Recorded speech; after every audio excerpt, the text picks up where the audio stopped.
భారతీయ సంతతికి చెందిన వారు ప్రపంచాధినేతలవుతున్న యుగంలో మనం బతుకుతున్నాం. మన Rishi Sunak British prime minister అయ్యారు. మన కమలా హ్యారిస్ అమెరికా వైస్ ప్రెసిడెంట్ అయి ప్రెసిడెంట్ కూడా పోటీ చేశారు. ఇలా మన Usha Chilukuri American second lady అయ్యారు. ఇప్పుడు మన అనితా ఆనంద్ కెనడా ప్రధానమంత్రి పదవికి రేస్లో ముందున్నారు.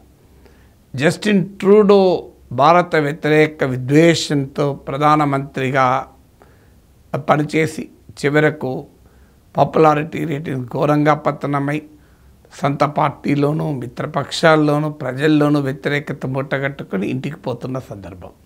జస్టిన్ ట్రూడో రాజీనామా చేయడంతో అధికార లిబరల్ పార్టీ కొత్త నాయకుని కొరకు ఎంపిక మొదలుపెట్టింది. అఫ్కోర్స్ అనితా ఆనంద్ పేరు ఫైనల్ కాలేదు. అనితా ఆనంద్తో పాటు డొమినిక్ లీబ్లాంక్, ఇటీవలనే ఫైనాన్స్ మినిస్టర్గా రాజీనామా చేసిన క్రిస్టియా ఫిలాండ్, మెలానీ జోలీ, ఇలా చాలామంది ఉన్నారు పోటీలో. సో ఎవరవుతారో చెప్పలేము. బట్ ఆ పోటీలో ఉన్న ఫ్రంట్ రన్నర్స్లో మన అనితా ఆనంద్ కూడా ఉన్నారు. 2019 నుంచి కెనడాలో పార్లమెంట్ సభ్యురాలుగా ఉన్నారు.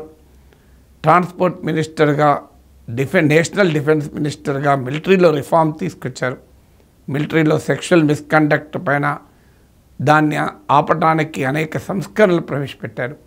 మరి ముఖ్యంగా కోవిడ్ టైంలో మినిస్టర్ ఫర్ పబ్లిక్ సర్వీసెస్ ఉండి కోవిడ్ బాధితులకు సేవలు అందించడంలో medical supplies, oxygen kits, పీపీలు,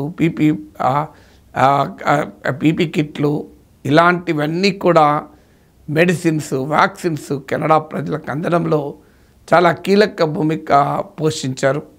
treasury డిపార్ట్మెంట్లో కూడా పనిచేశారు. ఇలా వివిధ రంగాల్లో విశేషమైన అనుభవం కలిగిన మంత్రిగా అనితా ఆనంద్ ప్రధానమంత్రి పదవికి ముందు వరుసలో ఉన్నారు. మన Anita Anand parents Saroj D Ram and SV Anand, both doctors.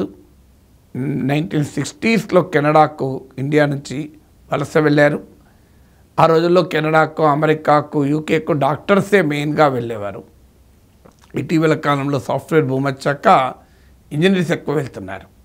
So అలా వెళ్ళిన డాక్టర్ల ఫ్యామిలీలో ముగ్గురు కూతుర్లలో ఒకరు అనిత. మిగతా ఇద్దరు సిస్టర్స్ గీతా, సోనియా. అనిత టాప్ లా స్కూల్లో చదివారు. ఆక్స్ఫర్డ్ విశ్వవిద్యాలయం నుంచి BA జ్యూరిస్ప్రుడెన్స్ చదివి యూనివర్సిటీ ఆఫ్ టొరంటోలో MA లా చేశారు. అక్కడే పరిచయమైన జాన్ నాల్టన్ అనే కెనేడియన్ను వివాహం చేసుకుంది. సో అందువల్ల ఇండియన్ ఆరిజిన్ కెనేడియన్ ఇప్పుడు కెనడా దేశ ప్రధాని రేస్లో ముందున్నారు. ఒకవేళ ఈమె దేశ ప్రధాని అయితే she the first woman of colour, అంటే non white first prime minister అవుతారు. Non white woman prime minister అవుతారు. First Indian origin prime minister అవుతారు. So that's a great victory for India. దీంతో భారత కెనడా సంబంధాలు మెరుగవుతాయా? ఖలిస్తాన్ వాదులకు కెనడా మద్దతు ఇవ్వడం ఆగిపోతుందా? These are all difficult questions. నేను ఇదివరకు కూడా చెప్పాను, అలా జరగాలని రూల్ ఏం లేదు. ఇప్పుడు రిషి సునక్ బ్రిటన్కి అనుకూలంగా వివరిస్తాడు తప్ప భారత్కి అనుకూలంగా ఎందుకు వివరిస్తాడు? అందుకే బ్రిటన్ రిషి సునక్ టైంలో ఏమి ఇండియాకి అనుకూలంగా ట్రేడ్ డీల్ ఏం కుదరలే. అది ఎవరైనా కానీ, కమలా హ్యారిస్ కానీ ఎవరైనా, వాళ్ళ లోకల్ పొలిటికల్ నీడ్స్, అవసరాలు ఉంటాయి. So let's not expect too much.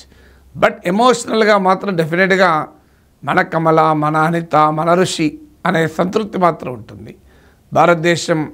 భారత సంతతికి చెందినవారు, ఇండియన్ డయాస్పరాలో భాగంగా ఉన్నవారు ప్రపంచంలో అత్యున్నత పదవులు అధిరోహిస్తుంటే that makes every Indian feel proud.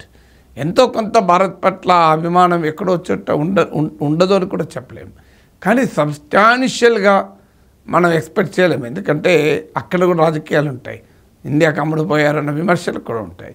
అందువల్ల ఆ జాగ్రత్త కూడా వాళ్ళు వహిస్తూ ప్రత్యేకంగా మోర్ కేర్ఫుల్గా ఉండాలి.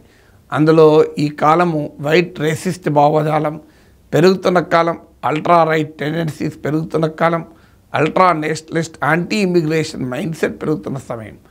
అందువల్ల డైవర్సిటీకి ఒక పెద్ద ఛాలెంజ్ ఎదురవుతున్న సమయంలో వారు మరింత జాగ్రత్తగా ఉండే అవకాశం ఉంది. But still it is a matter of emotional pride for every Indian.